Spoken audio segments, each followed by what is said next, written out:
ऐसे क्या देख रहे हैं काका? प्रभु, राम का भजन करते हुए ये रूप हमने कभी नहीं देखा आपका प्रभु। अच्छा, हम तो भक्ति में लीन थे, हमें तो पता ही नहीं चला। तो अवश्य हमारा ही भ्रम होगा प्रभु। नहीं काका, आपने ठीक सुना होगा।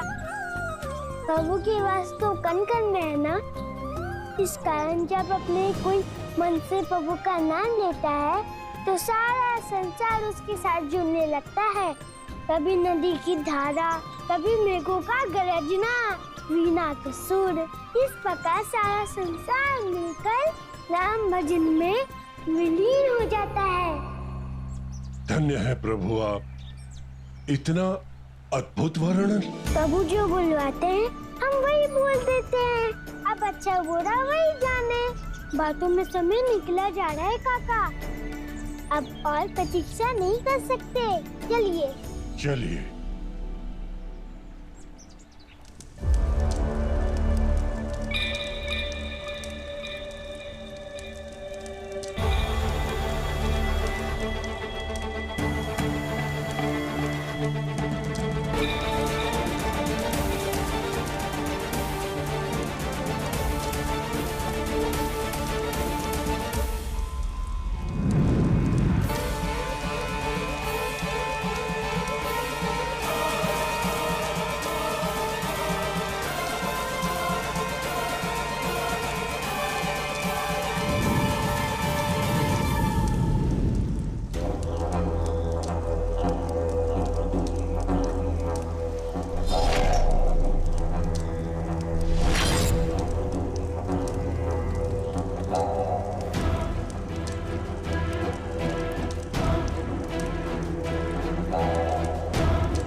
अच्छो अबे, दूर हटो।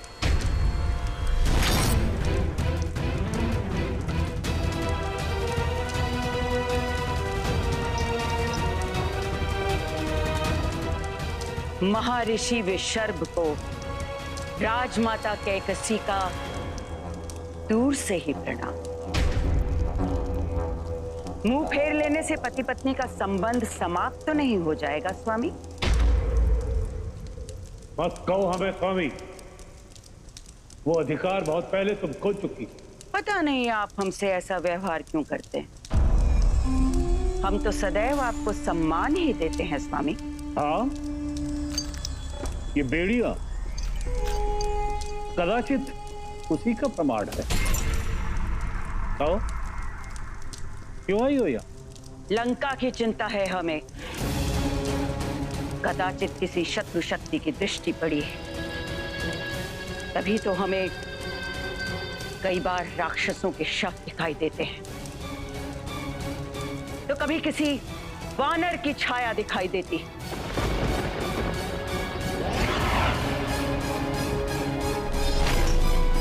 तो कभी लंका जलती हुई दिखाई देती है। अंततः वो समय आ ही गया। कौन सा? वही समय जब तुम्हारे पुत्र के पाप का कलश भर जाएगा। वही समय जब तुम्हारे सोने की लंका जल के भस्म हो जाएगी, क्योंकि हमारा ईश्वर सब देख रहा है। सावधान! कहीं ऐसा ना हो कि आपकी ये विषैली जीभ आज आपके अंत का कारण बन जाए स्वामी।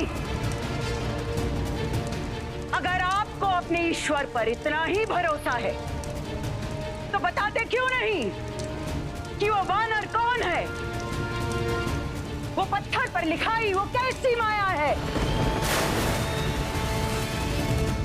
यदि आपका ईश्वर हमारे पुत्र लंकेश से अधिक शक्तिशाली है तो फिर ये भय कैसा? और कौन है वो धर्म का योद्धा जो छुपकर प्रहार कर रहा है? सत्य क्यों नहीं बताते स्वामी? हमारे ईश्वर की कोई तुलना नहीं और ना ही उसका दूत।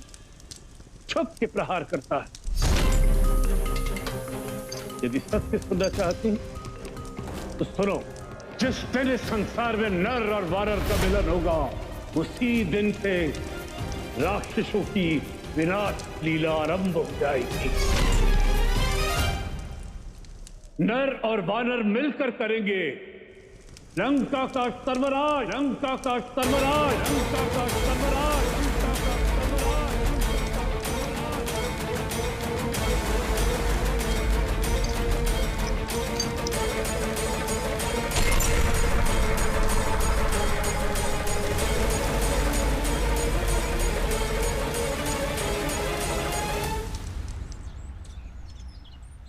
विश्राम कर लें तनिक। प्रभु, 4 प्रहर से चल रहे हैं। हम जानते हैं न आपको भूख लगी है और न प्यास, लेकिन यात्रा भी काफी दूर है।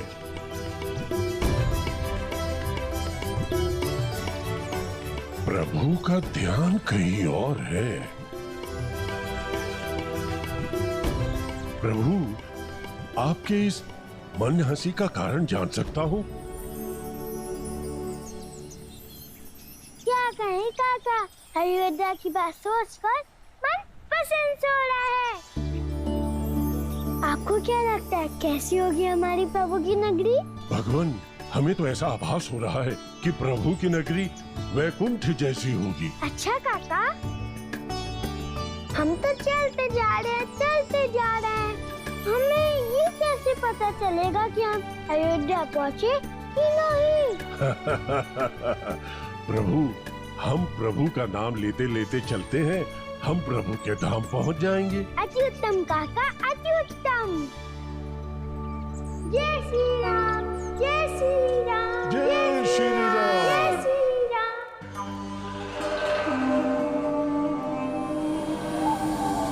इस बात से ये स्पष्ट है कि वो दुष्ट मायावी वानर ही है जिसकी छाया आपने देखी थी राजमाता।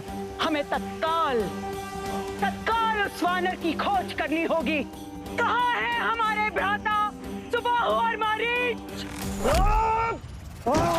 अरे क्या कर रहे हैं भ्राता श्री आप? युद्ध भूमि में ये सिंह कला काम नहीं आएंगे। अरे छोड़िए, पीछे हटिए। अब भ्राता सुबाहु, हम इसी कला से संतुष्ट हैं तो क्या करें? युद्ध भूमि में ये कला, ये सिंह कला काम नहीं आएगी। कभी शत्रु पक्ष से सामना हो गया तो हम नहीं आएंगे बचाने। इसलिए बार बार कह रहे हैं, इस समय रहते ये शस्त्र कला सीख लीजिए। आइए। कहाँ लुप्त हो गए? भ्राता मारीच, अरे क्या कर रहे हैं आप? कभी सिंह मार रहे हैं, कभी माया का प्रयोग कर रहे हैं। आपको पता है युद्ध भूमि में सब वर्जित है। अब भ्राता, हमारी कला यही है तो हम इसी का प्रयोग करेंगे ना युद्ध में। अरे आपको ज्ञान है कि आपकी इस कला का देवताओं को आपसे कई अधिक और अति उत्तम ज्ञान है। जान दें आप? क्या होगा? मारे जाएंगे आप।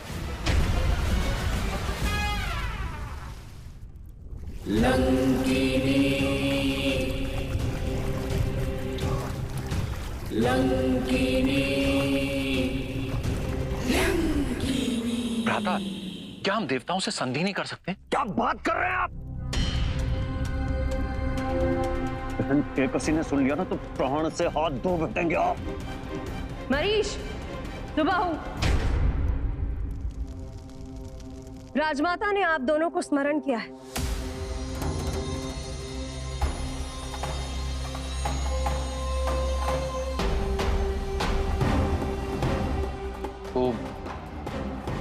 कोई विशेष कार्य?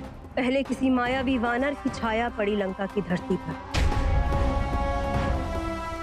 ऋषि विश्रवा ने कहा कि एक नर और एक वानर मिलकर असुरों का विनाश करेंगे। इन्हीं बातों से चिंतित है राजमाता, इसलिए आप दोनों को स्मरण किया है।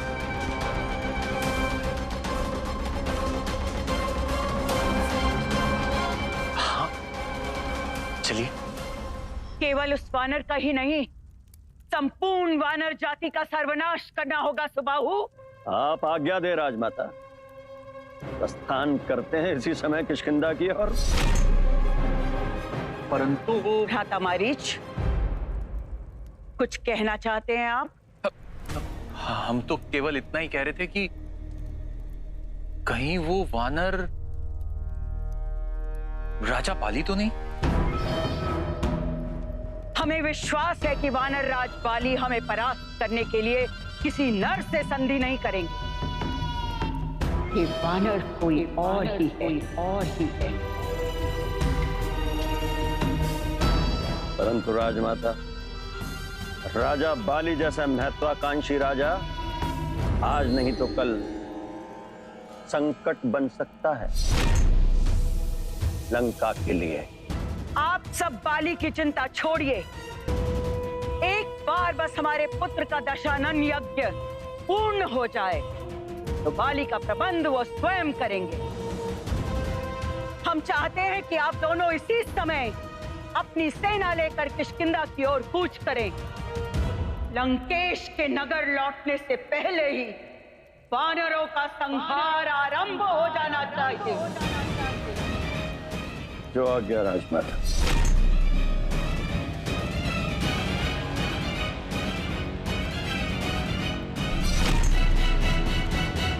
जय श्री राम, जय श्री राम, जय श्री राम। जय श्री राम।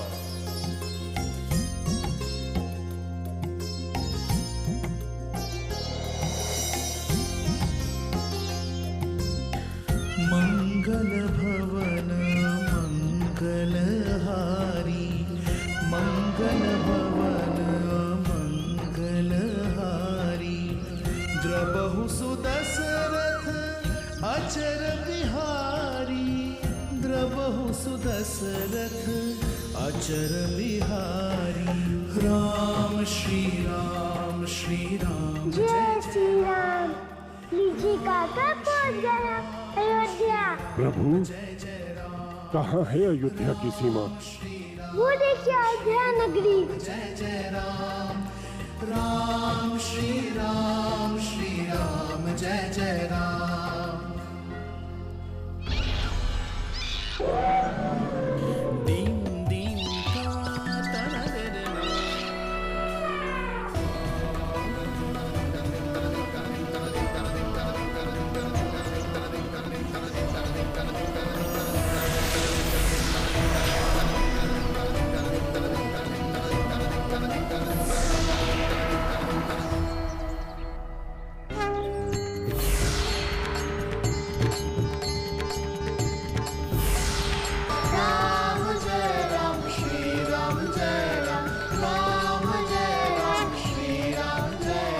अर्थात रुद्रवतार अयोध्या आ गए हैं। देवी अरुंधति, बाहर आइए, बाहर आइए देवी।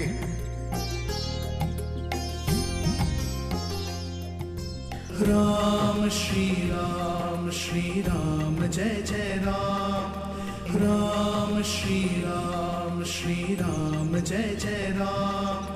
राम श्री राम श्री राम, जय जय राम। मेरे प्रभु राम की जन्मभूमि, राम श्री राम, आपको मारुति का सत सत प्रणाम।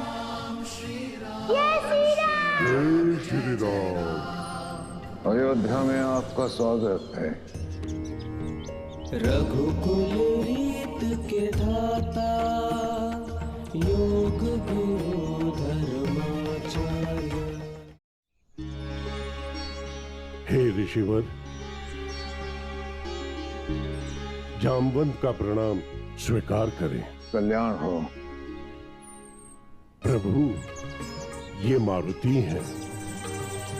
रघुवंश की गुरु वशिष्ठ। प्रभु, आपने कैसे पहचाना?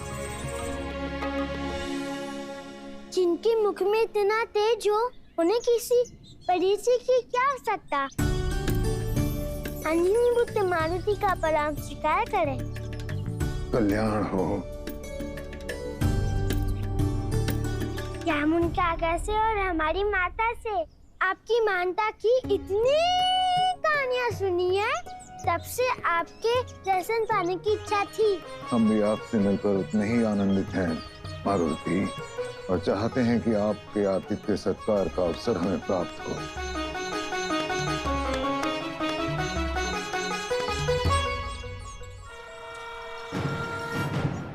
चारों तरफ फैल जाओ और अपने अपने लक्ष्य को साधो। जीवित नहीं बचना चाहिए एक भी वानर। जाओ। भ्राता, देखिए ना, अरे देखिए कितने भोले भाले सीधे साधे वानर, ये कहां हम राक्षसों से युद्ध करेंगे। हमें नहीं लगता कि इसमें से एक भी वानर लंका पर कुदृष्टि डाल सकता है। आइए राजमाता को चलकर कह देते हैं कि वो मायावी वानर मिला ही नहीं। चलिए। आत्महत्या करने की इच्छा जाग रही है मन में। आप चाहते हैं कि राजमाता दशानन यज्ञ की बेदी पर हम दोनों की बलि चढ़ा दे। आपको वो करना है जिसमें आपकी रुचि है। अर्थात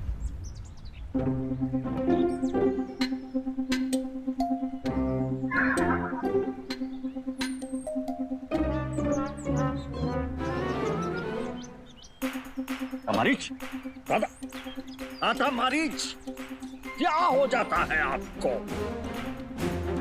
इससे तो अच्छा होता कि राजमाता हमारी बलि चढ़ा देती। आपके जैसा कहा जाए आप वैसा कीजिए। पता नहीं कहां से राक्षस योनि में जन्म ले लिया इन्होंने।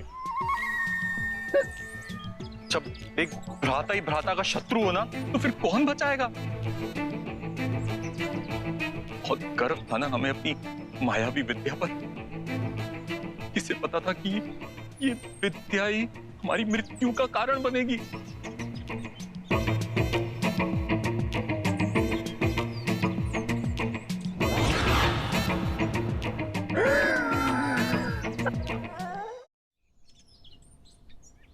हे ऋषिवर, हमने सुना है आप योग से सब जान लेते हैं।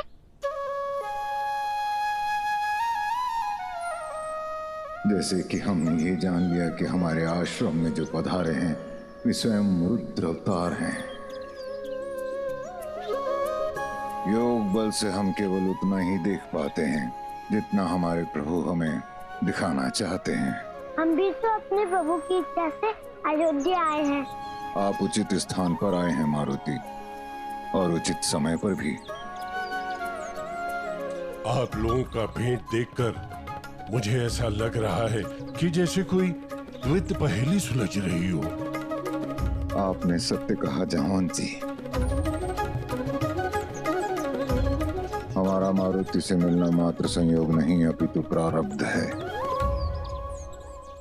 यह हमारा सौभाग्य है कि आपकी इस दिव्य यात्रा के अगले अध्याय की भूमिका हमें प्रस्तुत करनी है। अर्थात अयोध्या के अधिपति महाराज दशरथ ने वानप्रस्थ का निर्णय ले लिया है, और यदि उन्होंने ऐसा किया तो ना ही उनका वंश आगे बढ़ पाएगा और ना ही अयोध्या को उसका उत्तराधिकारी मिल पाएगा। और यही हमारी वर्तमान समस्या है। कदाचित प्रभु की जन्म की कड़ी इसी समस्या से जुड़ी हुई है। क्या हम आपकी कोई सहायता कर सकते हैं इसी बात? आपके अतिरिक्त तो कोई और कर ही नहीं सकता मारुति। आपको महाराज दशरथ के हृदय में वात्सल्य का भाव जगाना है, ताकि उनके हृदय में संतान प्राप्ति की इच्छा जागृत हो। हम कैसे कर पाएंगे? आप तो इतने मनमोहक हैं कि जो आपको एक बार देख ले आप पर मोहित हो जाए। आपकी सरल हंसी, आपकी मधुर बातें, स्नेह से परिपूर्ण आपकी ये दो नयन,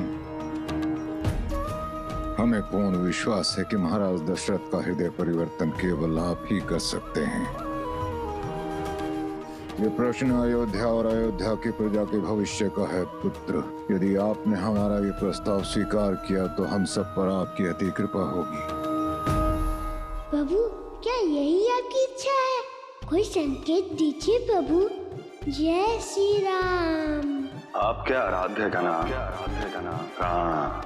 राम।